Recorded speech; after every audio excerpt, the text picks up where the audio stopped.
Bismillahirrahmanirrahim. Bismillahirrahmanirrahim. Assalamualaikum warahmatullahi wabarakatuh. Innal hamdalillah ta'ala nahmaduhu wa nasta'inu bihi wa nastaghfiruh. Wa na'udzu billahi min shururi anfusina wa min sayyiati a'malina. May yahdihillahu subhanahu wa ta'ala fala mudilla lahu wa may yudlil fala hadiya lahu. Asyhadu an la ilaha illallah wahdahu la syarika lahu. وأشهد أن محمدا عبده ورسوله يا أيها الذين آمنوا اتقوا الله حق تقاته ولا تموتن إلا وأنتم مسلمون يا أيها الذين آمنوا اتقوا الله وقولوا قولا سديدا يصلح لكم أعمالكم ويغفر لكم ذنوبكم وما يطع الله ورسوله فقد فاز فوزا عظيما. أما بعد فإن أصدق الحديث كتاب الله تبارك وتعالى وخير الهدي هدي محمد صلى الله عليه وعلى آله وسلم وشر الأمور محدثاتها فإن كل محدثة بدعة وكل بدعة ضلالة وكل ضلالة في النار. Alhamdulillah, kita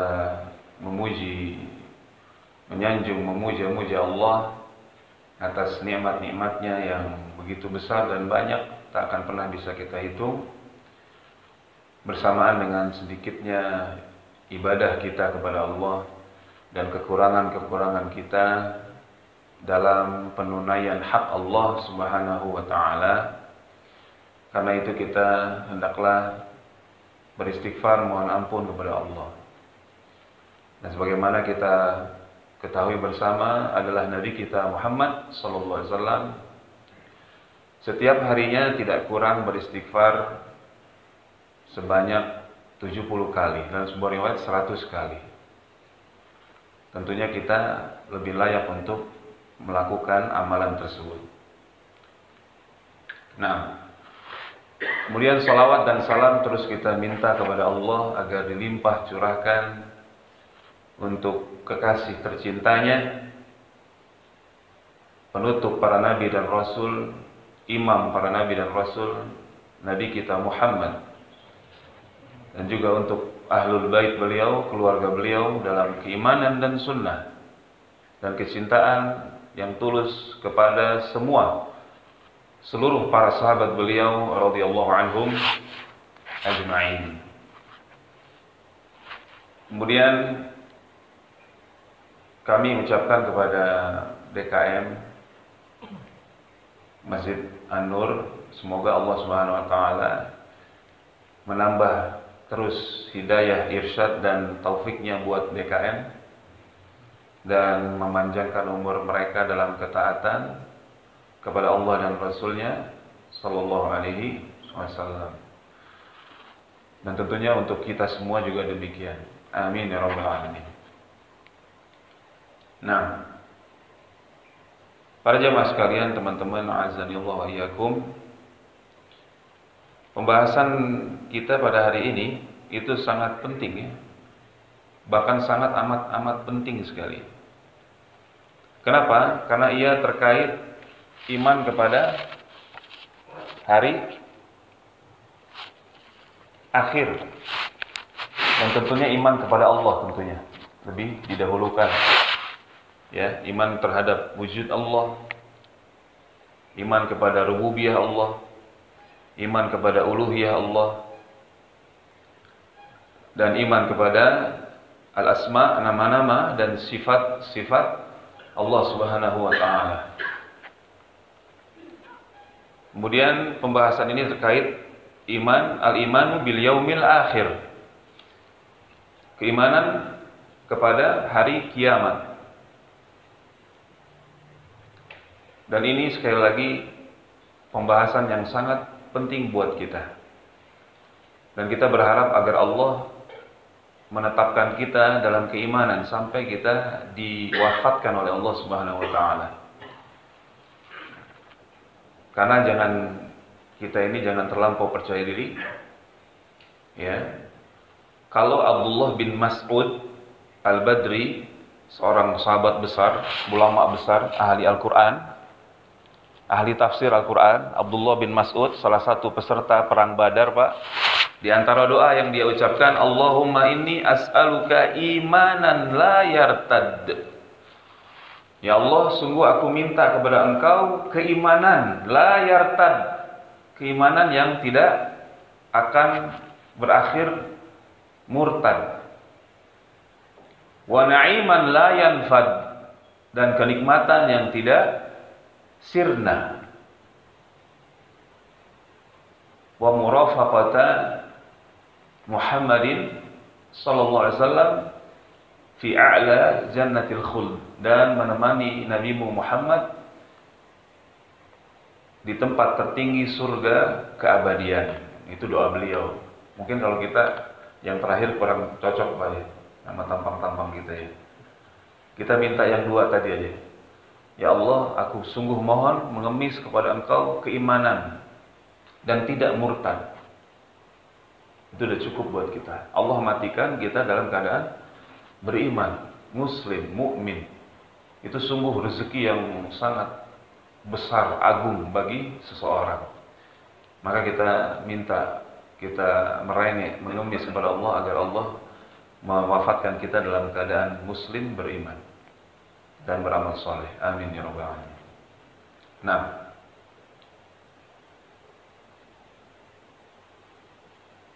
keimanan kepada hari akhirat. Yang pertama itu, ya, dia ada 3 perkara inti. Yang pertama, al-imanu bil ba'tsi, beriman kepada hari kebangkitan, yaitu dihidupkannya semua yang mati oleh Allah tatkala tiupan sangkakala pertama. Ya. Maka manusia bangkit menghadap Allah Rabbul Alamin. Ya. Yang kedua, al-imanu bil hisabi, keimanan kepada hari perhitungannya amal, hari ditimbangnya amal. Yang ketiga, al-imanu bil jannah wan nar, beriman kepada surga dan neraka, yang mana 2 makhluk ini sudah ada. Dan juga mencakup keimanan kepada apa saja yang terkait dengan hal-hal yang terjadi setelah kematian, seperti fitnah kubur, pertanyaan mungkar dan nakir terhadap seorang hamba di dalam kuburannya, tentang Allah Rabbnya, tentang agamanya dan nabinya sallallahu alaihi wasallam, tentang azab kubur dan siapa saja yang berhak mendapatkannya, atau dia berhak mendapatkan taman di antara taman-taman surga di alam kuburnya itu. Nah, ini terkait itu, Pak, bahasan kita ini. Ya. Ngomong-ngomong azab kubur itu ada 2, Pak, ya.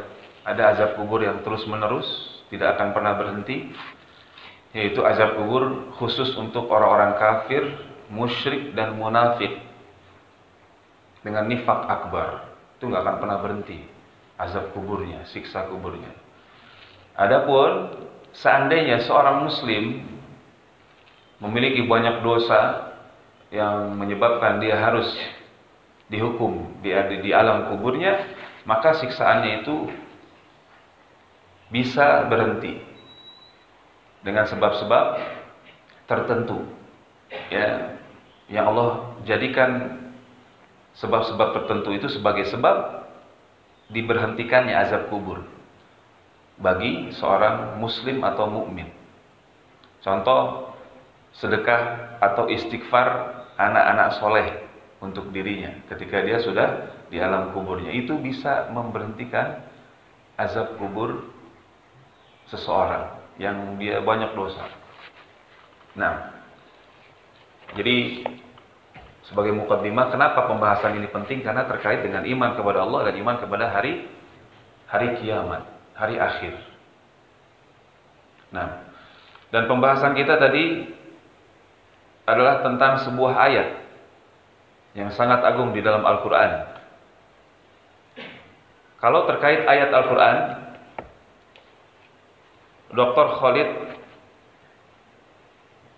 bin Abdul Karim Al-Lahim, seorang guru besar Al-Quran dan ilmu-ilmunya di Jamiah Al-Imam Muhammad bin Saud Al-Islamiyah, menjelaskan dalam kitab beliau yang singkat tapi sangat penuh faedah.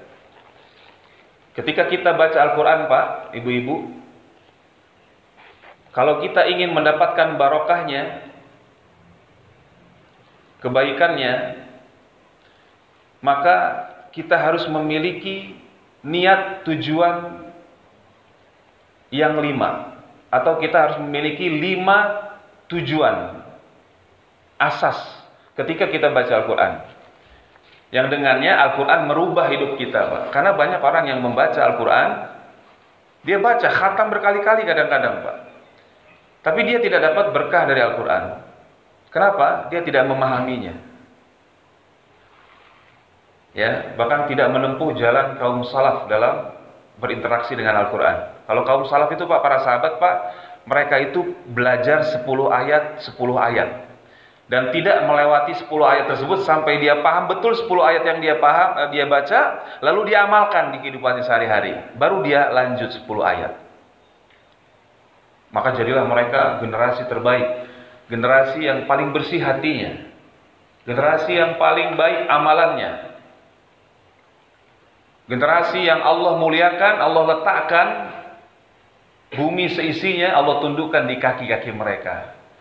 Di antara sebabnya adalah muamalah mereka kepada Al-Quran, interaksi mereka dengan Al-Quran itu adalah interaksi yang benar, interaksi yang sebagaimana diajarkan oleh pendidik terbaik di alam semesta ini, Nabi Muhammad Sallallahu Alaihi Wasallam, ya.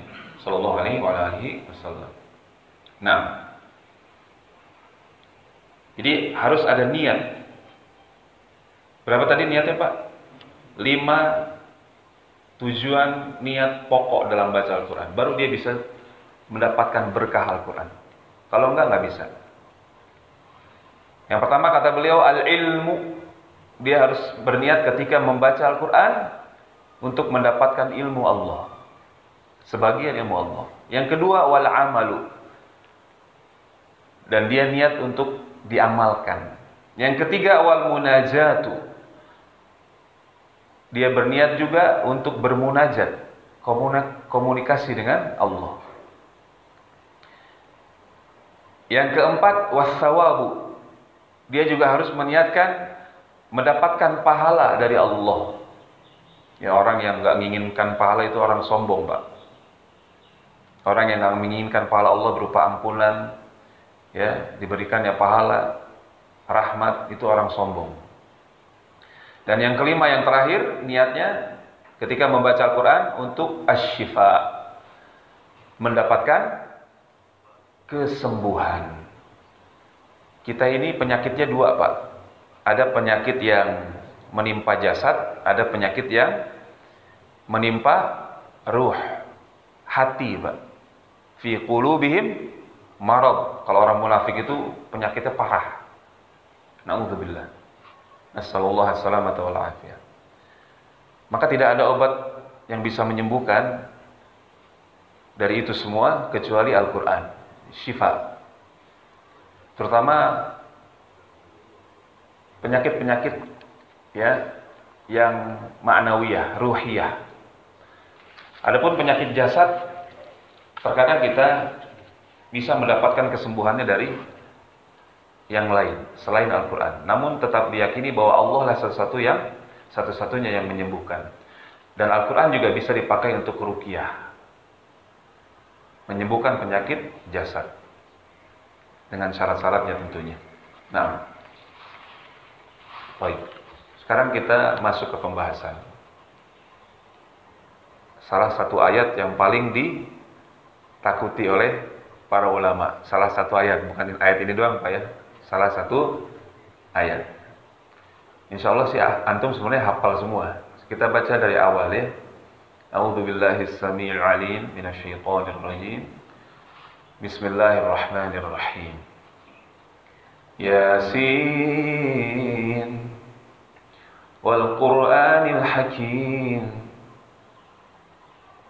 Yasin. Kemudian Allah bersumpah wal Qur'anil Hakim, dengan Al-Qur'an yang hakim, yang penuh dengan hikmah, keadilan. Al-Qur'an itu pasti meletakkan sesuatu pada tempatnya. Hakim itu Pak, artinya meletakkan sesuatu pada tempatnya, adil. Innaka laminal mursalin. Sesungguhnya engkau wahai Rasul laminal mursalin, benar-benar salah seorang dari para Rasul Allah alaihi wassalatu wassalam. Nanti ayat terakhir yang saya berhenti itu ayat yang paling ditakuti oleh para ulama Pak. Ala siratin mustaqim, berada di atas jalan yang lurus, istiqamah. Tanzilal azizir rahim, sebagai wahyu yang diturunkan oleh Al-Aziz yang maha mulia, perkasa, Ar-Rahim, lagi maha penyayang kepada hamba-hambanya yang beriman. Ini sifat Allah yang khusus Pak, buat orang-orang beriman. Litunzira qauman ma unzira aba'uhum fahum ghafilun, agar engkau wahai Rasul memberi peringatan kepada kaum yang bapak-bapak mereka belum pernah diberi peringatan. Fahum ghafilun, maka mereka itu lalai. Ya. Laqad haqqal qawlu ala aktsarihim fahum la yu'minun. Sesungguhnya telah pasti ketentuan Allah terhadap kebanyakan mereka, fahum la yu'minun, maka mereka tidak akan beriman. Ya, ilmu Allah mendahului segala sesuatu. Allah sudah tahu siapa saja yang ketika kebenaran sampai kepadanya dia nggak mau terima, Pak, Allah udah tahu, Pak. Ya, naudzubillah. Maka kita memohon kepada Allah agar Allah membuka hati kita menerima Al-Quran, hidayah Al-Quran dan Sunnah Rasulullah Sallallahu Alaihi Wasallam. Jangan sampai kita termasuk orang yang seperti ini. Dan ayat berikutnya, Inna ja'alna fi a'naqihim aghlalan fahiya ilal aqani fahum muqmahun. Sesungguhnya kami telah memasang belenggu di leher mereka, lalu tangan mereka diangkat ke bawah jenggot dagu, sehingga kepalanya itu ke atas Pak, menengadah. Waja'alna min baini aydihim saddan wa min khalfihim saddan fa'aghshaynahum fahum la yubsirun. Dan kami adakan di hadapan mereka dinding, dan di belakang mereka dinding juga. Kami tutup mata mereka sehingga mereka tak dapat melihat. Ya. Wasawa'un 'alaihim anzartahum am lam tunzirhum la yu'minun. Sama saja bagi mereka, apakah engkau wahai Rasul memberi peringatan terhadap mereka ataupun tidak, la yu'minun, mereka enggak akan beriman karena enggak membuka hati, Pak. Innama tunziru man ittaba'a adh-dhikra wa khasyiya ar-rahmana bil ghaib. Sesungguhnya engkau hanyalah memberi peringatan kepada orang-orang yang mau mengikuti peringatan, man ittaba'a adh-dhikra wa khasyiya ar-rahman, dan dia khasyah, takut kepada ar-rahman. Khasyah ini lebih tinggi daripada takut, Pak. Tapi bahasa kita tuh takut doang. Kalau khasyah itu Pak, takutnya dengan ilmu. Beda dengan khauf, takut biasa. Ya. Dengan ilmu juga, tapi jauh tingkatannya lebih tinggi khasyah. Makanya Allah berfirman tentang para ulama, innama yakhsyallaha min ibadihi al-ulama. Sesungguhnya orang-orang yang yakhsya, takut, yang mana rasa takutnya itu berdasarkan ilmu. Mereka itu hanyalah para ulama saja. Allah tidak katakan innama yakhafullah, yakhaf pakai kata khauf, enggak. Padahal artinya sama dalam bahasa kita. Jadi beda. Takut dengan khasyah beda, Pak. Kalau takut, Bapak takut dengan singa, takut enggak? Takut, apalagi ketemu sekamar gitu, oh, takut. Bapak takut sama ular kobra? Iya, takut. Itu namanya khauf. Tidak dikatakan khosyah. Ya, antum takut sama istri misalnya, itu khauf namanya. Tidak dinamakan khosyah. Ya. Tapi kalau khosyah, takut yang ini, takutnya itu karena dia mengenal betul siapa Allah. Nama-nama dan sifat-sifat Allah. Ya. Nah, itu definisi ulama menurut Al-Quran. Jadi orang yang takut kepada Allah berdasarkan ilmunya, pengenalannya, ma'rifahnya kepada Allah, nama-nama dan sifat-sifat Allah. Ya. Nah, hati-hati yang nyender tidur. Awas, insya Allah gak ada pahala nanti. Awas ya, yang nyender awas tidur.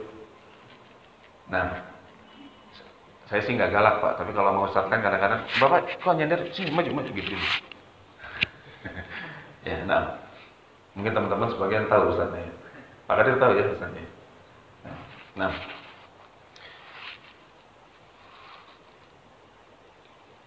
fabashshirhu bimaghfirati wa ajrin karim. Maka berilah kabar gembira dengan ampunan dan pahala yang mulia, kata Allah. Inna nahnu nuhyil mauta wa naktubu ma qaddamu wa atharahum wa kulla syai'in ahsaynahu fi imamin mubin. Berhenti di sini. Nah, ini ayat, salah satu ayat yang paling ditakuti oleh para ulama. Inna nahnu, kata Allah, sesungguhnya kami yang menghidupkan apa saja yang mati.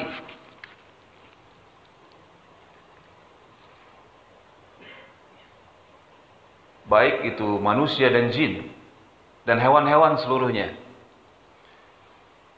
Itu terkait lafadz nuhyil mauta, kami hidupkan yang mati. Namun ketika lafadz berikutnya wa naktubu ma qaddamu wa atharahum, dan kami tulis apa saja yang mereka persembahkan, amalkan, wa atharahum, dan jejak mereka. Ini Pak, jejak. Jejak itu pilihannya cuma dua. Imma mengalirkan pahala, imma mengalirkan apa ibu-ibu? Dosa. Ini yang paling bisa mengalirkan dosa di zaman fitnah ini sama ya, persentasenya baik bapak-bapak maupun ibu-ibu bisa mengalirkan dosa walaupun orangnya sudah meninggal. Perlu kita ingat, jadi bukan hanya pahala saja yang bisa mengalir, Pak. Tapi ada juga dosa yang jariyah, mengalir. Ini ayat yang ya, atau salah satu ayat yang paling ditakuti oleh para ulama. Ya. Karena tadi jejak dicatat oleh Allah jejaknya. Ya, nanti kita gambarkan jejak yang mengerikan bagaimana, Pak. Orangnya udah meninggal, Pak. Dosanya jalan terus. Na'udzubillah. Terlebih lagi di zaman kita ini, Pak. Di zaman yang penuh dengan fitnah, ujian besar, cobaan. Banyak orang yang nggak bisa nahan diri untuk menulis komen di medsos. Betul nggak? Marah-marah di medsos. Berbicara tentang agama, tentang Al-Quran, tentang hadis Rasulullah. Tanpa ilmu, dia tulis di medsos itu. Itu jejak, Pak. Itu jejak. Imma ada kalanya mengalirkan pahala, wa imma ada kalanya mengalirkan dosa. Na'udzubillah. Ya, coba kita lihat tafsirnya oleh Syekh Profesor Dr. Sulaiman bin Ibrahim bin Abdullah Al-Lahim. Marganya sama ini, sama yang penulis ini.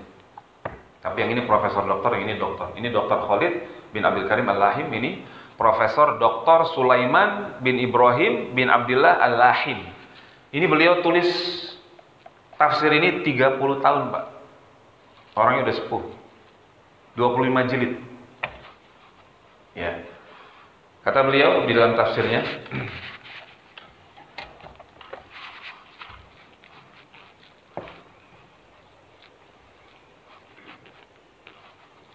lama dzakara inqisamal mundzarina ila fariqin haqqun 'alaihi al-qaul fahum la yu'minun.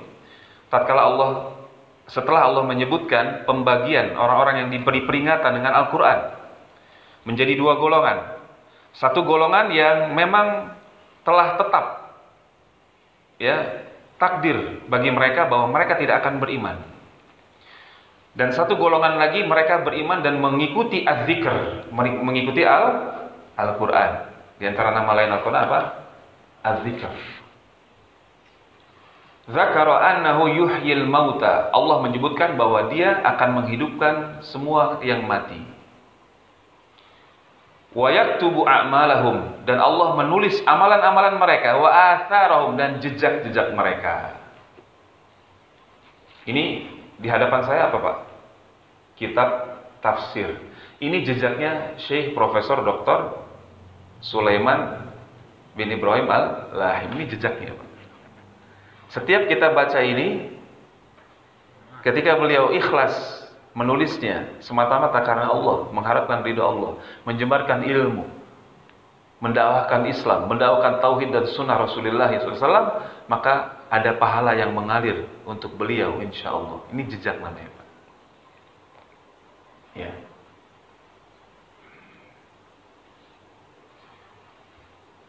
Kemudian kata beliau, wasayujazihim biha, dan Allah akan membalas mereka berdasarkan amalan-amalan dan jejak-jejak mereka itu. Nah, ini mengerikan, Pak. Ya. Tapi saya heran, mengerikan Bapak masih bisa aja nyender. Tapi nggak apa-apa lah. Baik. Nah. Wa fi hadza bisyarah. Namun di dalam ayat ini juga ada kabar gembira. Jadi metode Al-Quran itu, Pak, dalam mendidik bukan hanya menakut-takuti, tapi juga memberikan kabar gembira, motivasi. Wa wa'dun, janji dari Allah, kabar gembira, liman amana, bagi orang yang beriman kepada Al-Quran, kepada Allah dan Rasulnya, kepada apa-apa yang harus diimani tentunya. Wa tahdzirun wa wa'idun liman kafara. Dan di dalam ayat ini juga ada peringatan dan ancaman keras bagi siapa saja yang kufur terhadap Al-Quran. Ya. Nah, kemudian kata beliau, waqauluhu, dan firman Allah, Allah berbicara takallama azza wa jalla bi dhamiril jam'i ta'ziman li nafsi. Allah berbicara dengan kata ganti jamak, Pak, kami, bukan berarti Allahnya banyak. Ini biasa dalam bahasa Arab. Itu dalam rangka apa? Ta'ziman li nafsi, untuk mengagungkan dirinya sendiri. Kami, bahasa kita juga biasa, Pak, ya. Ya, Bapak diutus dari kantor Bapak ke sebuah perusahaan untuk presentasi. Bapak ngomongnya gimana? Kami, padahal sendiri kan? Itu biasa ya dalam bahasa. Adapun orang-orang yang kebingungan, coba-coba sok-sokan ya, sok-sokan untuk membuat ragu-ragu. Kenapa Allah pakai kata kami? Bukan berarti itu pembenaran terhadap akidah Trinitas. Ini orang-orang kebingungan ya, jahil murakkab. Ya. Gimana jawabnya, Pak? Terhadap orang yang begini. Kok Allah pakai kata kami? Ya, jawabnya begitu. Dalam bahasa Arab itu biasa untuk mengagungkan orang yang berbicara.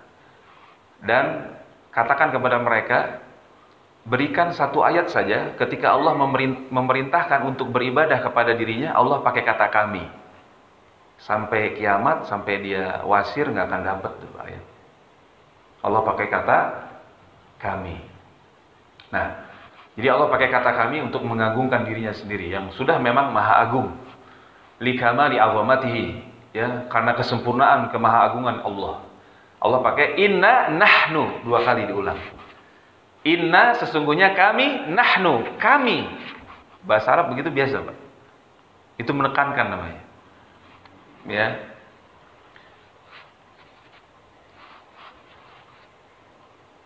Domir yang terpisah memberikan kekhususan. Jadi khusus untuk Allah saja, tidak selainnya. Ya, tidak selain kami, kata Allah. Nuhyil mauta, yang menghidupkan segala apa yang mati. Ya, nab'atsuhum, kami bangkitkan mereka min kuburihim, dari kuburan mereka, yaumal qiyamah, pada hari kiamat kelak. Linuhasibahum, untuk kami hisab mereka. Wa nujaziyahum, untuk kami balas mereka ala a'malihim, berdasarkan amalan mereka. Kemudian beliau membawakan perkataan Imam Ibnu Katsir. Ya, dalam tafsir beliau, Al-Imam Ibnu Katsir berkata, wa fihi isyaratun ila anna Allah yuhyi qalba man yasha minal kuffaril ladzina matat qulubuhum bid-dhalalah fayahdihim ba'da dzalika ilal haq. Kata beliau, kata Imam Ibnu Katsir berdasarkan ayat ini, ya, dalam ayat ini ada isyarat bahwasanya Allah menghidupkan hati siapa saja dari orang kafir yang mana hati mereka itu telah mati dalam kesesatan. Allah hidupkan dengan Al-Quran ini. Makanya banyak dari mereka, Pak, yang belum pernah dengar Al-Quran, begitu didengarkan Al-Quran dapat hidayah, karena mereka tahu maknanya, dikasih tahu maknanya, bukan hanya Arabnya doang. Ya.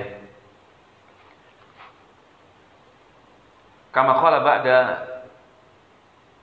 dzikri qaswatil qulub, sebagaimana hal tersebut Allah sebutkan setelah menyebutkan kerasnya hati.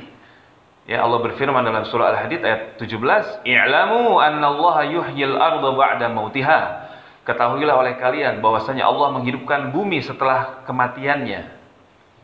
Qad bayyana lakumul ayati la'allakum ta'qilun. Dan sungguh kami telah menjelaskan kepada kalian ayat-ayat, tanda-tanda kebesaran Allah agar kalian berfikir, berakal. Kemudian lafaz berikutnya, wa naktubu ma qaddamu, kami catat, ma di sini mausulah. Kami catat semua yang mereka persembahkan dari amal-amal mereka di dalam lembaran-lembaran catatan amal, dan kami menjaganya untuk kelak kami akan membalasnya, memperhitungkannya, menghisapnya, baik amalan-amalan tersebut baik atau buruk.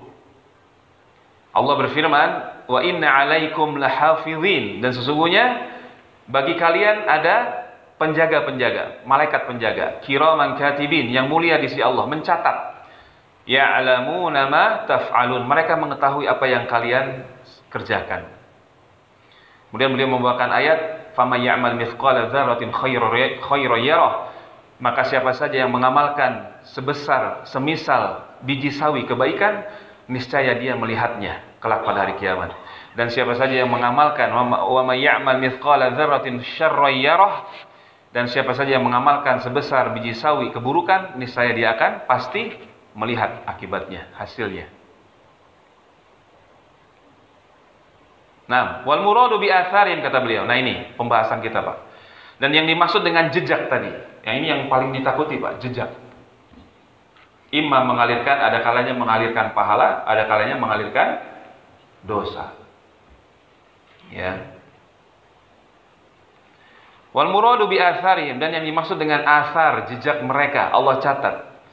Ma yajri wa yastamirru lahum ajruhu aw wizruhu, yaitu apa saja yang mengalirkan buat mereka, baik itu pahala ataupun dosa, ba'da wafatihim, setelah kematian mereka. Mimma amilu fi hayatihim, dari apa saja yang telah mereka kerjakan ketika mereka hidup.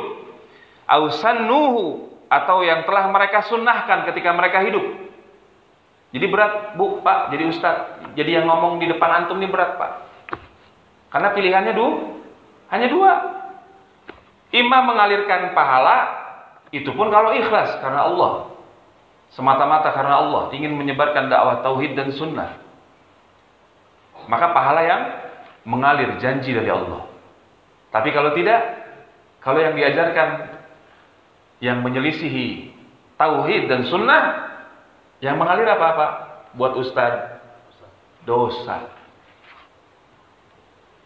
Udah aus kayak begini sekarang kan, mengalirkan dosa lagi. Masya Allah. Na'udzubillah min dzalik. Nas'alullah as-salamata wal afiyah.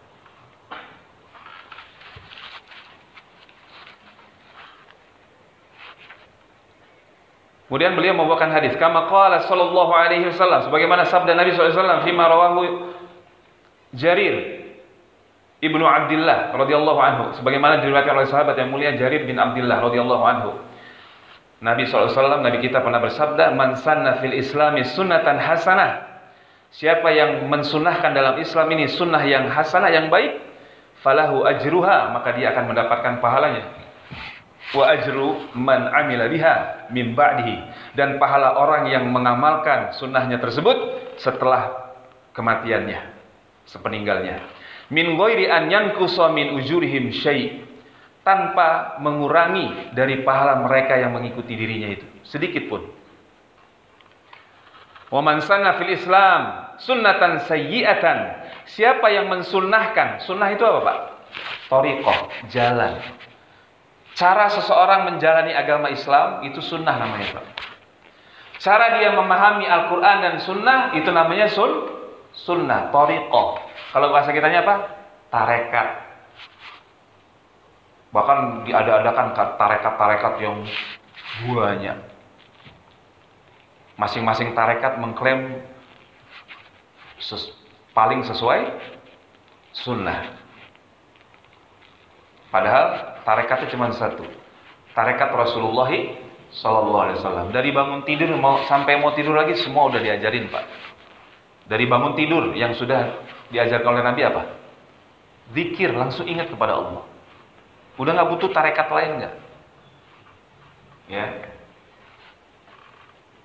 Nah, jadi siapa yang mensunnahkan sunnah yang buruk dalam Islam, kana alaihi wizruha wa wizru man amila biha, maka dia akan menanggung dosanya dan dosa siapapun yang mengikuti dirinya. Waliyadzubillah. Min ba'dihi, setelah sepeninggalnya. Min ghairi an yanqusa min auzarihim syai'un, tanpa mengurangi dosa-dosa orang-orang yang mengikuti dia dalam sunnah yang buruknya itu. Apalagi sekarang ada YouTube ya Pak. Betul gak? Saya ceramah nih, nggak bener. Kata Pak saya tuh lagi dimasukin ya. Nggak bener Pak, ngajarin nggak bener. Bukan sunnah Nabi yang diajarkan, bukan sunnahnya Khulafaur Rasyidin Al-Mahdiyin Abu Bakar, Umar, Utsman, Ali radhiyallahu anhum ajma'in. Bukan itu yang diajarkan. Maka saya menanggung apa? Dosa. Karena mengajarkan kebatilan. Karena agama Islam ini hanya dua pilihan, ya, nggak ada yang abu-abu Pak, tegas. Kalau bukan iman apa Pak? Lawannya iman apa? Kafir. Kalau bukan tauhid, syirik. Kalau bukan halal, haram. Kalau bukan jujur, dusta. Nggak, saya jujur-jujur yang dusta-dusta dikit nggak bisa. Munafik namanya. Kalau bukan sunnah, ya bid'ah. Nggak ada pilihan lain. Oh saya yang sunnah-sunnah bid'ah-bid'ah, nggak bisa. Cuma ada dua pilihan. Yang hak, yang batil. Jadi ketika seorang itu berceramah, terlebih lagi di zaman kita Pak, direkam di YouTube, ditulis di medsos, lalu disebarkan, kalau nggak benar, hati-hati. Ya, na'udzubillah. Itu bisa mengalirkan dosa. Ya.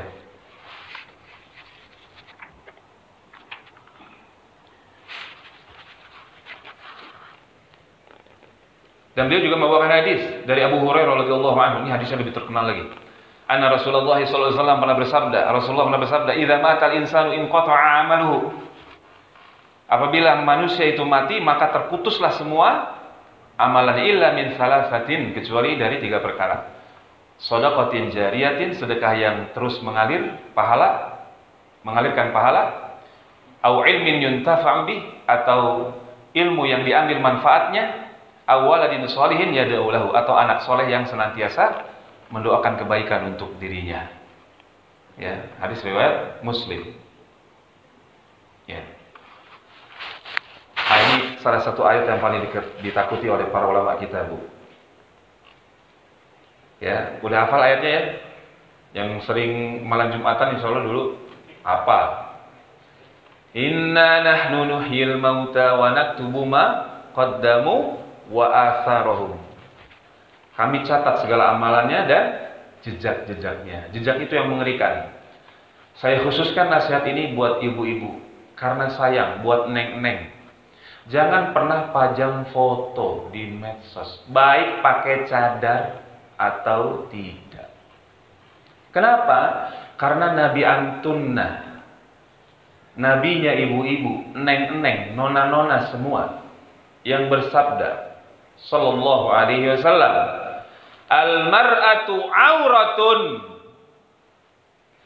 Perempuan itu semuanya aurat, Bu. Ini banyak yang nggak mau, yang buandel ngeyel, Pak. Banyak, Pak. Gemes ngeliatnya, Pak. Gemes tuh karena sayang, Pak. Kasihan. Setiap foto kecantikannya itu beredar, atau videonya yang cantik itu beredar, dosanya mengalir, Pak. Maka jangan bangga jadi anaknya jadi artis. Dalam Islam nggak ada bangga anak jadi artis, Bu.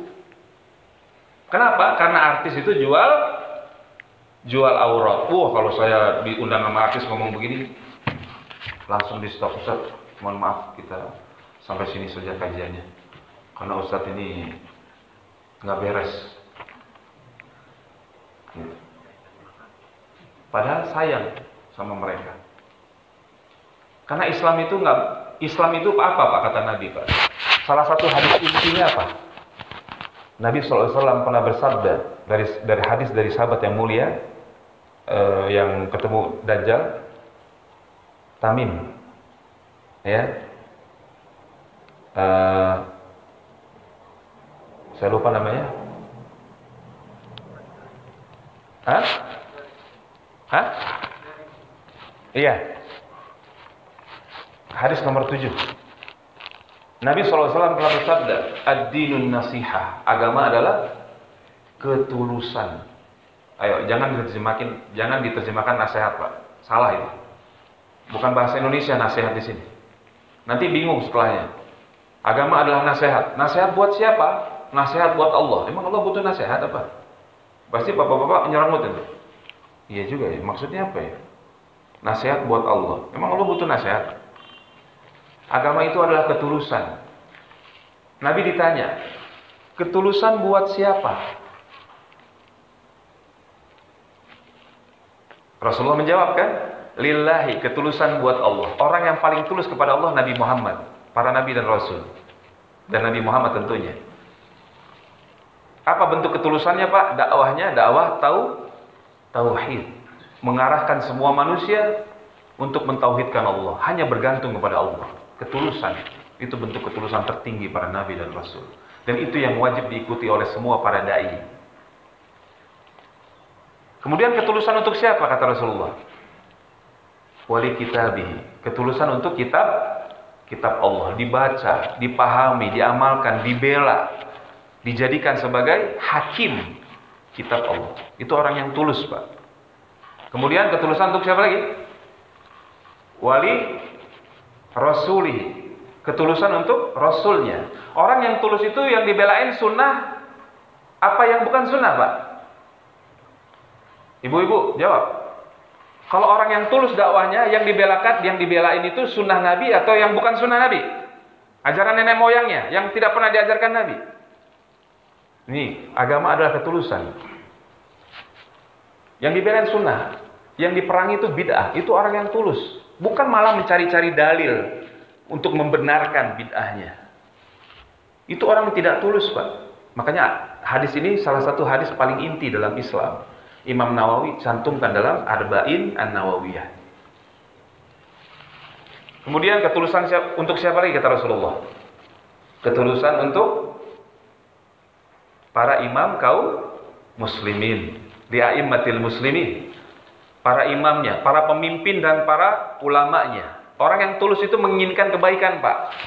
Makanya diajarkan oleh Nabi, kalau mau nasihatin pemimpin itu bukan teriak-teriak caci maki di mimbar, nggak ada maslahatnya, Pak. Hanya melahirkan kebencian, amarah, doa yang buruk terhadap pemimpin. Dan perlu diketahui, saya bukan antek pemerintah, ya. Saya bicara apa adanya, apa yang dijelaskan oleh para ulama. Begitu. Tulus. Orang yang tulus itu ingin perbaikan, kebaikan. Caranya harus baik, Pak. Bukan caranya menurut saya, hawa nafsu saya, nggak bisa. Dalam Islam ini semuanya sudah diatur. Itu khotib yang ngomong di mimbar itu jejak nggak, Pak? Jejak. Imam mengalirkan pahala, imam mengalirkan dosa. Kalau pemahamannya error, singit khotibnya, dia mengalirkan dosa nanti. Waliyahzubillah. Ini jangan sangka enak jadi yang ceramah nih, Pak. Berat. Nah, yang terakhir, ketulusan untuk seluruh ammatihim, orang umum kaum muslimin. Orang tulus itu ingin kebaikan nggak? Iya, ingin kebaikan untuk saudaranya, sebagaimana ia menginginkan kebaikan itu untuk dirinya. Di dalam hadis yang juga termasuk hadis paling pokok, di Arba'in Nawawi juga, la yu'minu ahadukum hatta yuhibba li akhi ma yuhibbu li nafsihi. Tidak sempurna keimanan salah seorang dari kalian sampai dia mencintai kebaikan untuk saudaranya sebagaimana dia mencintai kebaikan itu untuk dirinya sendiri. Ada nggak yang lebih baik daripada tauhid dan sunnah untuk saudara kita? Ada nggak, Pak? Nggak ada. Maka orang yang paling tulus kepada kaum muslimin adalah orang, para dai yang mengajarkan kaum muslimin tauhid dan sunnah Rasulullah SAW dan sunnah para sahabat beliau. Itu orang-orang yang tulus. Kalau enggak, bukan. Penipu, kata para ulama. Khain, pengkhianat. Khadi', penipu. Jadi kalau yang diajarkan bukan tauhid dan sunnah, hakikatnya dia penipu. Meskipun sorbannya sampai langit-langit itu. Jubahnya putih, jenggotnya putih panjang, sudah sepuh, nggak ada urusan. Waliyahzubillah, nasallallahu salamata wal afiyah. Ya. Nah, terkait tadi ibu-ibu ya, pokoknya ibu-ibu nggak ada urusan sama foto-foto di medsos. Kalau mau selamat, kalau mau bahagia dunia akhirat, perlu diketahui ibu-ibu ini makhluk yang sangat spesial, mahal. Hanya boleh dinikmati oleh suaminya. Keren nggak? Keren banget nggak, Pak, dalam Islam? Super keren. Jadi perempuan itu barang mahal, Pak. Hanya boleh dinikmati oleh suaminya saja. Barang mahal. Tidak boleh dilihat oleh sejuta lelaki, Pak. Semua orang bisa nikmati kecantikannya, bisa bangkit syahwatnya gara-gara dirinya. Apalagi kalau udah jadi istri orang. Ya, subhanallah. Dan itu semuanya fitnahnya ada di medsos, Pak. Mumpung kita masih hidup, Pak, hapus jejaknya. Minta ampun sama Allah. Ibu-ibu ya. Ya. Mudah-mudahan ibu-ibu ngajinya istiqomah ya. Sama aja tuh yang pakai cadar juga. Apa namanya? Sekarang itu ada kelompok apa? Apa, Bu? Apa namanya? Hijabers apa sih namanya? Tapi foto-foto juga, nari-nari juga, kamera-kameraan juga, gaya-gaya juga, membuat para bujangan kelepok-kelepok. Begitu juga aki-aki, klepek-klepek, pengen nikah lagi, padahal takut sama istrinya. Nah, gitu. Ini kacau beliau. Ya. Begitu juga tulisan, Pak. Tulisan, video yang antum share, video itu jejak antum. Jadi benar-benar harus yang benar. Jangan sembarangan. Ya, asal copas lempar, coplas share. Nauzubillah. Jadi semuanya itu butuh ilmu.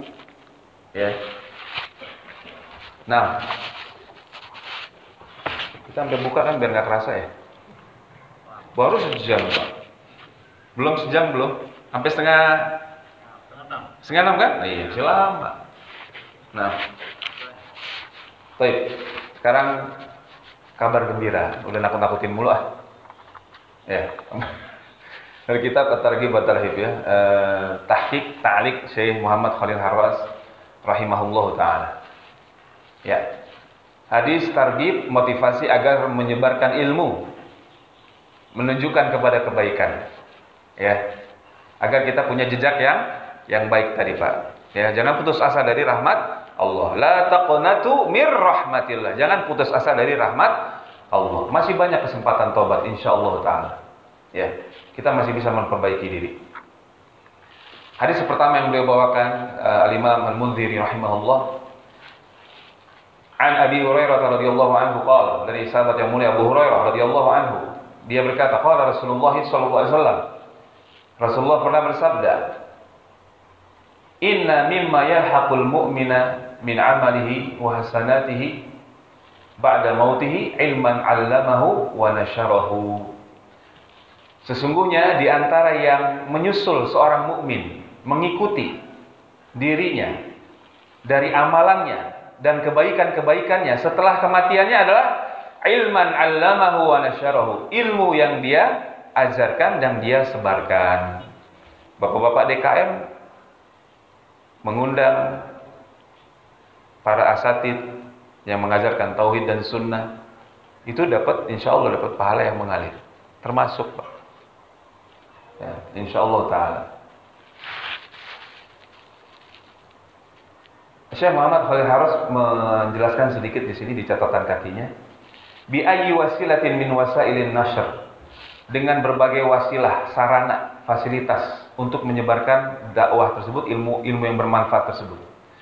Ya, baik dari khutbah-khutbah, ceramah-ceramah, atau ya pelajaran-pelajaran di masjid, di kelas-kelas, ya, maupun tulisan-tulisan, taklif, tulisan Pak, dapat.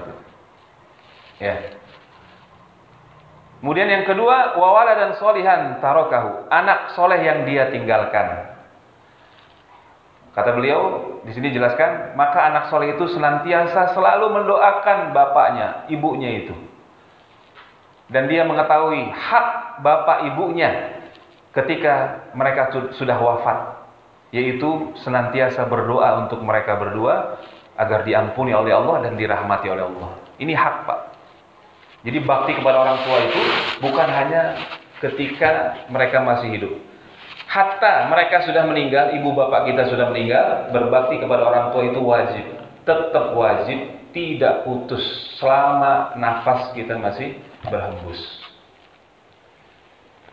Bahkan kunci sukses yang kedua Pak, dunia akhirat setelah tauhid itu bakti kepada orang tua. Allah berfirman dalam ayat yang sangat agung, wa qadha rabbuka alla ta'budu illa iyyahu wa bil walidaini ihsana. Setelah Allah menyebutkan haknya agar diimani, ditauhidkan dalam rububiyah, uluhiyah, asma dan sifat-sifatnya, Allah memerintahkan apa Pak? Setelah akhlak kepada dirinya, Allah memerintahkan akhlak kepada wabil walidaini ihsana, kepada ibu bapakmu berbuatlah sebaik-baiknya. Kita perlu contoh nggak dari sahabat Nabi Pak, dari para tabi'in, bagaimana baktinya? Sedikit ya, agar kita ingat orang tua kita. Di antara contoh terbaiknya adalah Abu Hurairah radhiyallahu anhu. Abu Hurairah ini Pak, di awal hidupnya miskin. Kasihan, kadang sehari makan cuma sekali, kadang minum susu doang sekali sehari. Abu Hurairah, sahabat yang mulia. Untuk apa? Demi menemani Rasulullah SAW, untuk menghafal hadis-hadis Rasulullah. Makanya beliau paling hafal hadis Rasulullah, paling banyak hadisnya. Itu di awal hidupnya miskin Pak, demi ilmu. Tapi di akhir hidupnya berapa kali diangkat jadi gubernur. Ya, saya lupa di zaman Umar atau Utsman. Jadi gubernur Pak. Dan beliau hidup bersama ibunya yang tua renta. Ingat gubernur Pak ya? Gubernur. Zaman dulu bukan pembantu tapi budak Pak. Ya, kalau pembantu kan nggak bisa dia colek-colek. Kalau budak boleh Pak. Ya, halal. Pak Sehat udah ketawa-tawa aja kan? Udah paham beliau. Ya. Abu Hurairah ini hidup bersama ibunya, dan ibunya qadarullah sampai akhir di akhir masa tuanya lumpuh Pak. Lumpuh. Perlu kita ketahui Abu Hurairah sendiri kalau ibunya mau buang air besar, buang air kecil, Abu Hurairah sendiri yang gendong ke WC-nya. Tuh pemahaman sahabat Nabi. Bagaimana berbakti kepada ibunya. Dia nggak nyuruh pembantunya, budak-budak mana? Pembantu saya mana? Enggak. Kenapa, Pak? Karena kalau anak itu, Pak, sayang, Pak, lembut, Pak, sama ibunya, sama orang tuanya, Pak. Kalau anak soleh. Kalau orang lain yang disuruh, Pak, kesel ya. Nggak cepat mati aja lo. Kasar, Pak. Abu Hurairah paham betul. Abu Hurairah paham betul firman Allah. Wabil walidaini ihsan, kepada ibu bapakmu berbuatlah sebaik-baiknya. Jadi kalau di antara kita masih ada yang ibunya tua renta, bapaknya, ketika mereka butuh, maka jangan pernah disia-siakan. Itu surga yang kelihatan, Pak. Itu kunci sukses dunia akhirat. Nggak harus kaya antum. Rezeki itu bukan hanya rumah besar, mobil, kendaraan mewah, perusahaan lancar, duit mengalir, enggak. Justru rezeki yang terbaik anak soleh, cucu-cucu soleh, doain kakeknya. Itu rezeki yang terbaik, Pak. Itu yang paling kita butuhkan kelak ketika kita udah ditimbun di dalam tanah. Abu Hurairah. Siapa lagi? Usama bin Zaid. Usama bin Zaid itu apa saja yang diminta ibunya dikasih, Pak. Apa aja yang diminta ibunya semahal apapun. Usama bin Zaid bin Harithah, apa aja dikasih, nggak pakai nanya. Nggak pakai nanya, kenapa? Ada yang lain nggak, Bu? Kemahalan nggak? Nggak ada protes sedikit. Pasti dikasih. Apapun yang diminta ibunya. Pernah di zaman paceklik, ibunya minta mayang korma, hati pohon korma. Itu enak memang. Harus ditebang pohon, ditebang sama dia. Harganya 1000 dirham. Beliau ditanya, kenapa begini? Kan lagi paceklik. Apapun yang ibu saya minta, saya pasti kasih. Itu anak soleh. Contoh lain, Utsman bin Affan. Beliau nggak pernah berani memandang wajah ibunya. Karena sangat memuliakan hormat kepada ibunya. Wallahu a'lam, mungkin takut menyakiti ibunya dengan pandangan matanya, Pak. Karena Utsman itu kan ganteng banget, Pak.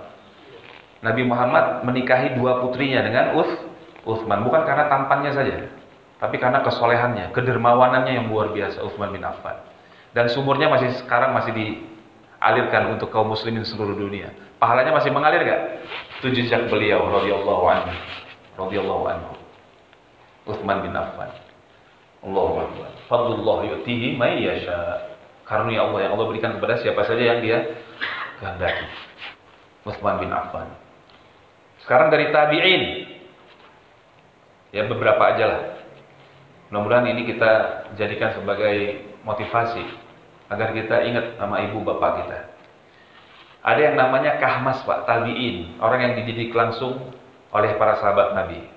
Masih dalam golongan orang-orang yang paling bersih hatinya.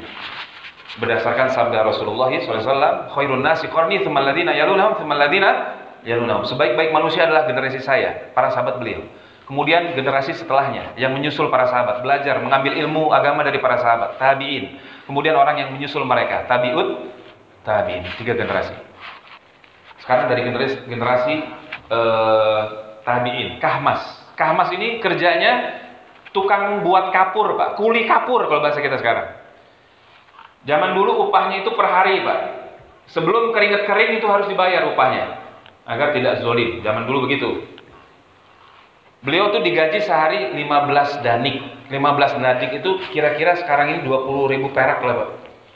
20.000 perak doang. Namun setiap sore dia bawakan makanan buat ibunya. Setiap hari. Itu pemahaman mereka bagaimana berbakti kepada orang tua. Jadi kalau ada kebaikan yang kita dapatkan, orang yang paling berhak sebenarnya siapa, Pak? Ibu sebenarnya kan. Rasulullah kan pernah ditanya, ya ibu-ibu ya. Man ahaqqun nas ya Rasulullah, man ahaqqun nas bi husni sahabati. Wahai Rasulullah, siapa orang yang paling berhak mendapatkan kebaikan persahabatanku? Rasulullah jawab, ummuka, ibumu. Summa man, kemudian siapa lagi? Ibumu. Kemudian siapa lagi? Ibumu. Ibunya ada berapa, Pak? 1. Jangan ada yang kejebak lagi sekarang. Ibunya 1. Kemudian bapakmu, ayahmu. Makanya yang dapat THR ntar nih, pertama kali amplopnya itu laporan ke ibu, terus bapak, bukan istri. Kan ada orang-orang yang dia Kalau dapat THR, lapornya ke bos dulu, istrinya dulu. Bahkan mau ngasih emaknya, bilang dulu sama istrinya. Ini bagus nih. Bagusnya dikhitan lagi. Disunat lagi. Bukan lelaki sejati. Lelaki sejati itu punya duit, nggak ada urusan sama istrinya. Untuk ngasih emaknya itu nggak ada urusan. Nggak perlu tahu istrinya. Nggak ada urusan. Emaknya yang paling berhak itu sebenarnya. Gitu. Cuman kan kita kadang-kadang begitu ya. Perlu disunat lagi gitu. Takut sama istri. Na'udzubillah. Nah itu. Tadi. Masihkah mas? Suatu ketika di depan rumahnya itu Pak ada lubang. Dulu kan di gurun pasir gitu ya. Pasir-pasir. Ada lubang, ada kalajengking dia lihat masuk Pak. Di dekat rumah ibunya. Nggak pikir panjang dia langsung masukin tangannya Pak. Itu kalajengking. Semakin panas daerahnya, itu semakin ganas bisa ya. Itu Kahmas langsung masukin tangannya ke lubang itu Pak, diambil kalajengkingnya. Yang ada di dalam lubang itu diambilin sama dia, dimati-matiin. Kan boleh ya, dianjurkan membunuh kala itu termasuk sunnah Rasulullah SAW. Diambil kalajengking. Itu dia disengat Pak. Apa kata beliau? Jangan sampai dia menggigit mendekati ibuku. Begitu baktinya pada ibunya. Oh banyak kalau cerita para salaf kita Pak. Terakhir. Cucu Nabi, cicit Ali bin Husain bin Ali Zainal Abidin. Termasuk orang yang paling soleh di zaman beliau. Ya, radhiyallahu anhum. Beliau ini tidak pernah makan satu meja dengan ibunya. Tidak pernah berani makan satu meja dengan ibunya. Ditanya, wahai Ali, kenapa? Apa jawabannya? Saya takut mengambil makanan yang sudah diinginkan ibu saya, karena itu saya jadi durhaka sama ibu saya. Bandingkan dengan orang Pak, yang ibunya ngomong, suaranya lebih tinggi daripada ibu bapaknya. Itu para salaf kita pernah begitu Pak. Dipanggil sama emaknya teriak, dia juga teriak nyautinnya. Iya Bu, gitu. Gara-gara itu dia nyesel, dia merdekakan 2 orang budak milik dia. Harganya mahal dulu budak. Gara-gara cuma ngangkat suara di atas suara ibu atau bapaknya. Itu kaum salaf begitu Pak. Kalau bapaknya ada di lantai bawah, dia rumahnya tingkat, itu anak nggak berani di atas Pak. Itu adabnya kaum salaf terhadap orang tua. Makanya mereka sukses dunia akhirat Pak. Berkah hidup, penuh berkah hidupnya. Ya. Dan Allah gantikan dengan anak-anak yang seperti itu juga. Ibu-ibu, makanya kalau punya suami, jangan lupa anjurkanlah suaminya untuk selalu memperhatikan nanti ibu dikasih anak yang seperti itu. Al jaza min jinsil amal, kata para ulama. Balasan yang diperoleh seorang dari Allah sesuai dengan jenis amalannya. Nah, jadi anak yang soleh yang dia tinggalkan itu mengalirkan pahala bagi dirinya. Kenapa? Otomatis setiap amal soleh anaknya itu bapak ibunya dapat Pak. Ini MLM yang satu-satunya MLM yang syar'i Pak. Saya ketawa. Satu-satunya MLM yang syar'i ini Pak. Setiap anak beramal soleh, selama bapak ibunya mati dalam keadaan muslim-muslimah, bapak ibunya dapat pahala. Karena anak itu kata Nabi, inna auladakum min kasbikum atau kama qala sallallahu alaihi wasallam. Sesungguhnya anak-anak kalian itu hasil dari usaha kalian. Enggak keluar dari ayat wa allaisa lil insan illa ma sa'a dalam surah An-Najm. Dan tidak ada yang didapatkan, diperoleh hasilnya oleh seseorang kecuali yang dia usahakan. Dan anak termasuk usaha orang tua. Makanya orang tua yang baik, yang soleh, dia ingin anak-anaknya itu jadi soleh. Karena itu adalah investasi dia untuk akhiratnya. Ketika dia di kuburan, bapak ibunya itu sangat berharap istighfar anaknya, doa anaknya, sedekah anaknya atas nama dirinya. Nah ini di bulan Ramadan, anak-anak itu bisa sedekah atas nama ibu bapaknya yang sudah meninggal. Sedekah atas nama bapak ibunya, beli aqua, aqua cup, gelas gitu, untuk memberikan makanan orang puasa, buka puasa. Itu pahalanya gede banget. Dalam sebuah hadis, Rasulullah SAW pernah bersabda dalam hadis Hasan yang ligoirihi, atau hasan, Syekh Albani menghukumi hasan. Di antara sebaik-baik sedekah adalah memberikan minum. Apalagi di bulan puasa, bulan Ramadan. Itu termasuk yang paling afdol sedekahnya. Ya. Kemudian au mushafan warasau, atau mushaf yang dia wariskan. Mushaf yang dia wariskan untuk keluarganya. Jadi bapak-bapak perlu juga tuh tulis wasiat. Anak-anak, ini bapak punya mushaf. Kalau bapak meninggal, tolong kalau baca Quran pakai mushaf bapak. Gitu. Ya. Tuh bapak sudah beliin buku tafsirnya juga, tolong dibaca. Mudah-mudahan Allah mengalirkan pahala buat bapak ketika kalian baca. Cucu-cucu bapak ya baca, gitu.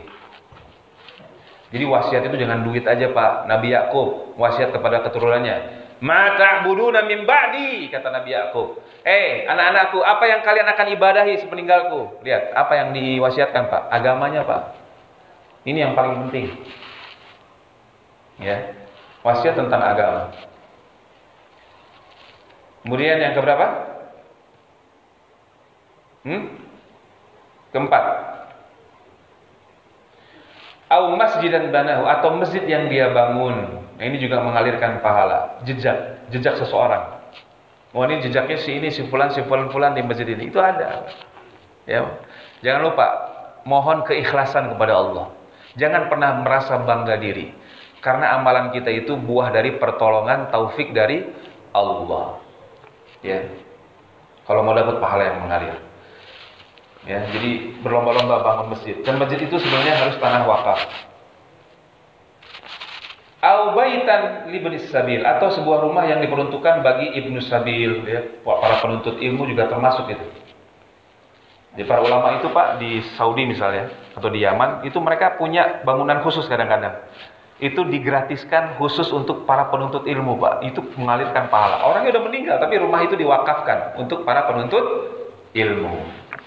Ini luar biasa ya. Orang yang punya uang diberi ilmu oleh Allah, itu dia harus cerdas, jenius. Dia harus buat hartanya itu mengalirkan pahalanya ketika dia meninggal. Seperti tadi, menyebarkan ilmu termasuk juga tadi membelikan buku-buku agama yang benar, yang tauhid, yang sunnah, dibagi-bagi ke saudara-saudaranya. Itu termasuk pahala yang mengalir. Ya. Kemudian yang berikutnya au nahron ajrahu, atau sungai yang dia alirkan. Ya, di sini bahasanya dulu sungai. Kalau sekarang bisa bikin keran segala macam. Bisa gali keran atau bisa bikin pompa model lama, Pak. Kalau mati lampu orang-orang pada pakai. Bahkan nggak mati lampu juga orang Gojek lewat dipakai. Jangan pelit, Pak. Biarin aja diambil air, Pak. Itu pahala buat kaum muslimin juga. Orang yang menyumbangkan uangnya di masjid ini pahala buat mereka. Ya. Nah, kemudian yang berikutnya au shadaqatan akhrajaha min malihi fi sihhatihi wa hayatihi, atau sedekah yang dia keluarkan dari hartanya ketika dia sehat dan ketika dia hidup. Ini yang paling utama. Talhaquhu min ba'di mautihi, itu semua menyusulnya setelah kematiannya.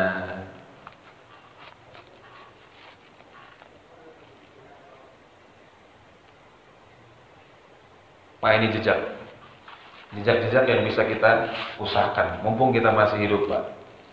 Ya, mumpung kita masih hidup. Dan terkait lagi untuk di medsos, saya ingatkan, hati-hati betul, Pak, ya. Hati-hati betul. Jangan gampang ya mengcopy paste lalu men-share ya tanpa mempelajari dulu. Ya. Karena amalan itu harus berdasarkan ilmu. Kalau mau diterima oleh Allah Subhanahu wa taala, dia harus tahu dulu ini benar-benar sesuai dengan tauhid dan sunnah pemahaman para sahabat apa tidak. Kalau iya, silakan di-share. Kalau enggak, jangan. Ya, khawatir menjadi dosa yang mengalir. Nauzubillah, Pak. Dosa mengalir itu luar biasa, Pak. Ngeri, Pak. Orangnya udah meninggal, Pak. Dosanya masih ada, Pak. Masih dibagi-bagi sama dia. Orangnya udah meninggal, Pak. Filmnya masih diputer, Pak.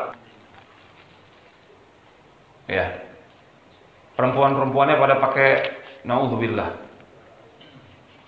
Ditonton lagi puasa lagi. Itu percuma aja puasanya. Ngabuburit nonton lawakan. Ketawa ketiwi, cengangas-cengenges. Itu dosa yang mengalir tuh, Pak. Orangnya udah meninggal, Pak. Acara-acara maksiatnya, pamer auratnya, acara-acara haramnya masih jalan, Pak. Dosanya jalan nggak? Jalan, Pak. Naudzubillah. Ngeri, Pak. Perempuan, iklan apa? Iklan body lotion. Yang dipamerin apanya? Tangannya. Tangannya aurat nggak, Pak? Aurat. Terus kalau iklan body lotion, ibu-ibu jual apa? Jual aurat. Dapat duit dari jual aurat. Umroh berkali-kali, nggak berubah-ubah. Dapat duit dari joget, nyanyi. Umroh berkali-kali, menghajikan orang tuanya. Bisa berubah nggak orangnya? Enggak. Kenapa? Karena Allah tidak menerima. Innallaha thayyibun wa la yaqbalu illa thayyiba. Allah itu maha baik, tidak menerima kecuali yang baik, yang halal, yang thayyib. Umroh haji dari harta yang halal, mati-matian, Pak. Ya. Tukang seblak misalnya. Nabung. Mati-matian. Misalnya contoh aja. Naik haji itu berkah, Pak. Bisa merubah dia, Pak. Beda sama orang yang hajinya dari harta yang haram, Pak. Haji berkali-kali, umroh puluhan kali, nggak berubah. Kenapa? Karena bukan dari hasil yang Allah ridhoi. Jejaknya buruk, Pak. Belum lagi jejaknya tadi. Repot kan? Repot. Mohon maaf, waktu 15 menit lagi. Oh ini, ya. Sekiranya pertanyaan. Ya, sampai di sini. Enaknya sampai pas mau buka nggak? Tinggal enak aja gitu kan? Nggak juga ya? Baik, silakan, ada yang mau ditanyakan? Nah, sampai di sini yang bisa saya sampaikan materinya. Mungkin ada pertanyaan, silakan.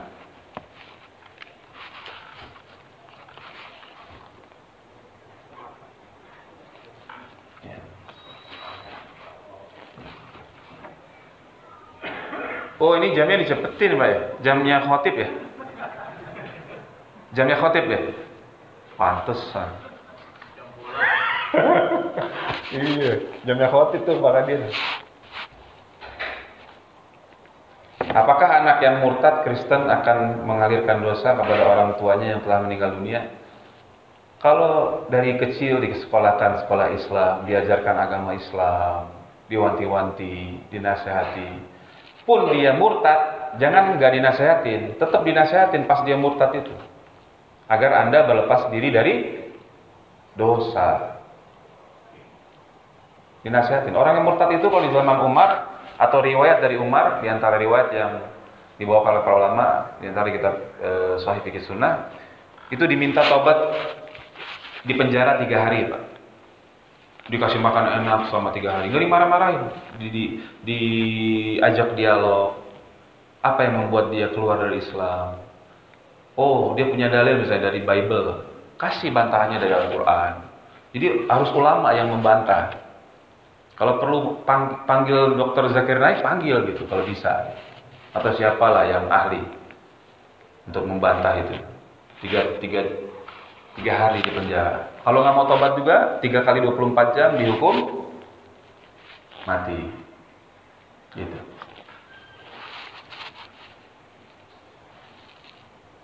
Cara memutusnya, maksudnya apa ya? Ya orang kalau murtad diingkari aja. Memang ada yang bilang nggak boleh lagi kita silaturahim dengan orang tersebut. Karena itu bentuk wala kepada dia. Ya, kita harus memutuskannya karena dia dianggap sudah mati tadi. Ada yang memang pendapat seperti itu ya. Wallahu a'lam bishawab. Saya nggak tahu. Tapi lihat kemaslahatannya.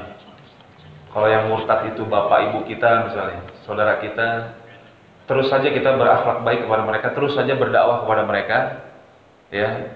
Agar mendoakan mereka juga boleh, mendoakan agar mereka diberi hidayah oleh Allah, dibukakan lagi hatinya boleh, agar mereka kembali kepada Islam. Ya, Allah a'lam bishawab. Semua amalan manusia, baik yang buruk maupun yang baik, akan dicatat dan tersimpan di Lauh Mahfuz. Bagaimana dengan dosa yang sudah kita bertobat dan sudah istighfar? Apakah masih tercatat dan diminta perjanjian nanti di akhirat? Ya enggak. Makna dari makna dari gufran atau ghafur, ya, pengampunan itu ditutupi, ya, sitr, ditutupi dosanya udah. Kalau dia benar taubatnya, benar mohon ampunnya, benar taubatnya, maka dosanya dihapus. Belum lagi dia melakukan amal-amal soleh. Innal hasanat yudhibnas sayyiat. Sesungguhnya kebaikan-kebaikan itu menghapuskan keburukan, dosa-dosa. Jadi bisa, Pak. Bapak-bapak banyak sedekah, banyak berbuat baik, itu bisa menghapuskan dosa, ya. Memang dicatat di Lauh Mahfuz semuanya, iya betul. Dan semua tidak ada yang keluar dari catatan takdir. Ini pembahasan khusus untuk takdir, agak panjang agar tidak bingung dan menyimpang. Assalamualaikum warahmatullahi wabarakatuh. Bagaimana dengan orang-orang yang masih ngeyel berpendapat bahwa jika kita beramal, melakukan ibadah tapi masih mengharap balasan dari Allah, artinya nggak ikhlas? Ini orang kebingungan, Pak. Ya, mungkin maksud penanya begini. Ada orang yang mengatakan, siapa saja yang beribadah karena ingin surga, maka dia bukan orang yang ikhlas.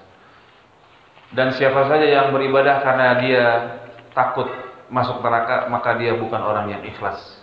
Namun orang yang ikhlas adalah orang yang beribadah semata-mata hanya karena Allah, mengharapkan ridho Allah. Dia tidak peduli mau dimasukkan ke surga atau neraka. Ini Bahlul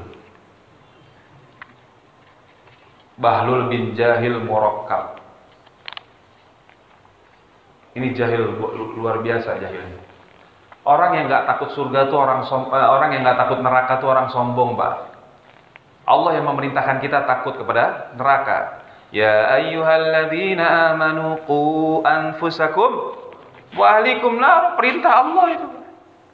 Jadi kalau nggak taat perintah Allah, sombong kayak iblis, diperintah sujud nggak mau kan? Istakbaro, dia sombong. Jadi nggak usah pakai perasaan-perasaan yang sok-sokan, ya, batiniah gitu. Nggak ada dalam Quran dan hadis seperti itu, nggak ada. Mengharapkan surga perintah Allah. Dan kita itu memang model-model pedagang, Pak. Kalau ada pahalanya banyak, kita semangat, betul nggak? Iya nggak? Tampang-tampang kita kan begitu, Pak. Iya, Pak Hari. Iya. Nah, nggak apa-apa. Selama ihtisabnya kepada Allah. Lihat Nabi SAW. Man shoma Ramadhana imanan wahtisaban. Siapa yang puasa saum Ramadan karena iman dan karena ihtisab, berhitung kepada Allah, meminta hitungan. Apa hitungan? Pahala maksudnya. Ampunan dan pahala, dia harapkan itu. Ghufira lahu ma taqaddama min dzambi, diampuni baginya apa-apa yang telah berlalu dari dosa-dosa kecilnya, maksudnya dosa kecil. Kalau dosa utang nggak bisa hapus dengan puasa, nggak bisa, bayar dulu. Gitu lah ya. Nah,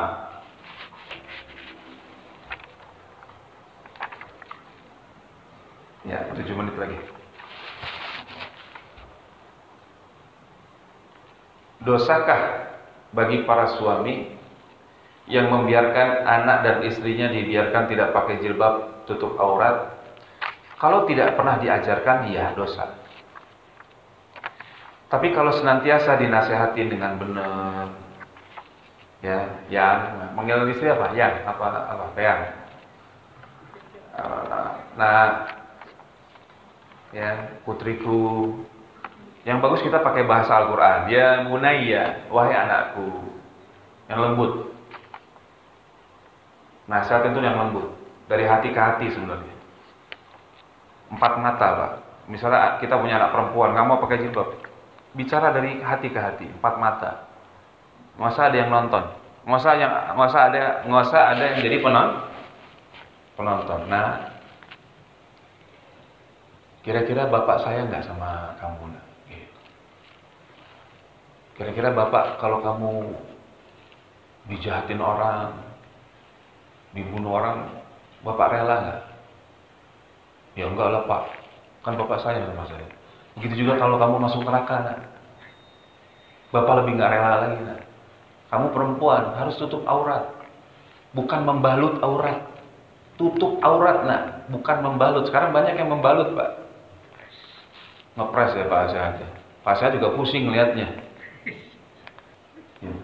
Ya Pak Kadir ya. Kan kacau itu. Ibu-ibu emang nih luar biasa kacau itu. Kadang keluar pakai daster tipis doang, tukang sayur. Bonus juga buat tukang sayur. Perempuan itu jaga aurat, taat kepada, beribadah kepada Allah, taat kepada suaminya, gampang surganya. Lebih gampang, lebih susah laki-laki.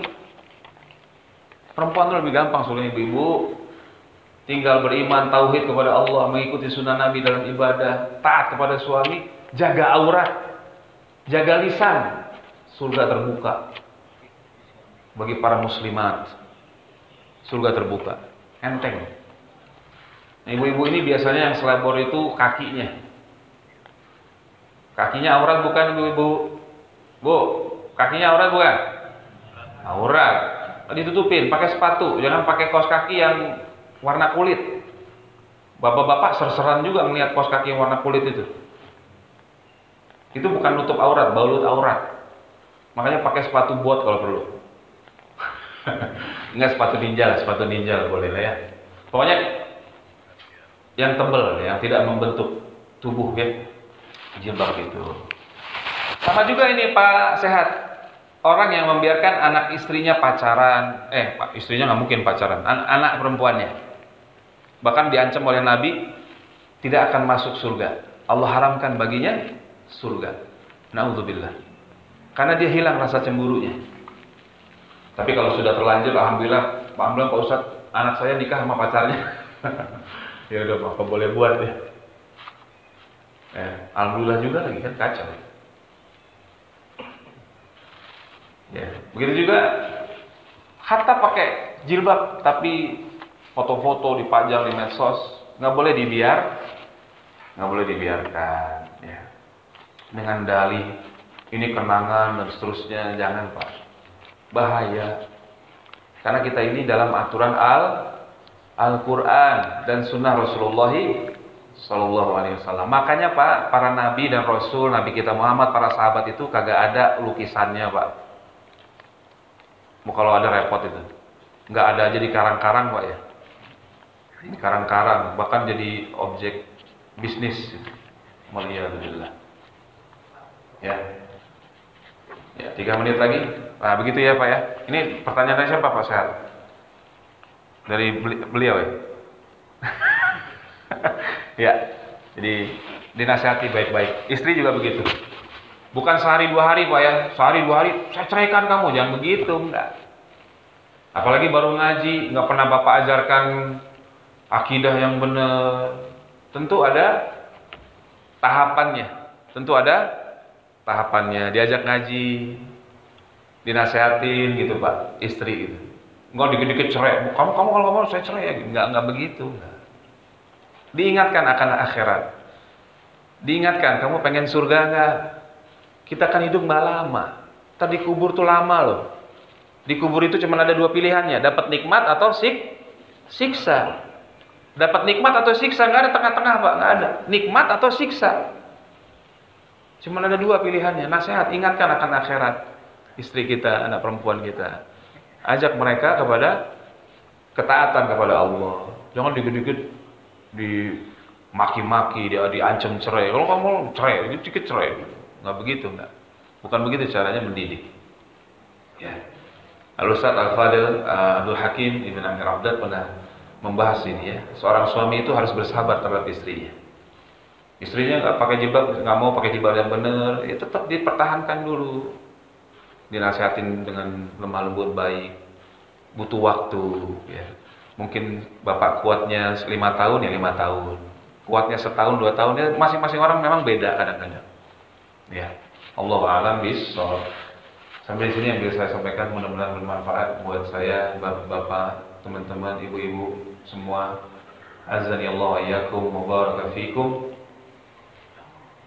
Semoga Allah Subhanahu wa taala menerima ibadah-ibadah kita di bulan Ramadan ini, dan semoga Allah Subhanahu wa taala menjadikan kita orang-orang yang istiqomah dalam ketaatan kepada Allah dan Rasul-Nya, baik di bulan Ramadan maupun di luar Ramadan. Amin ya rabbal alamin. Kita tutup wassallallahu ala nabiyyina Muhammadin wa ala alihi washabbihi ajma'in. Subhanakallahumma wa bihamdik asyhadu an la ilaha illa anta astaghfiruka wa atubu ilaik. Wassalamu alaikum warahmatullahi wabarakatuh.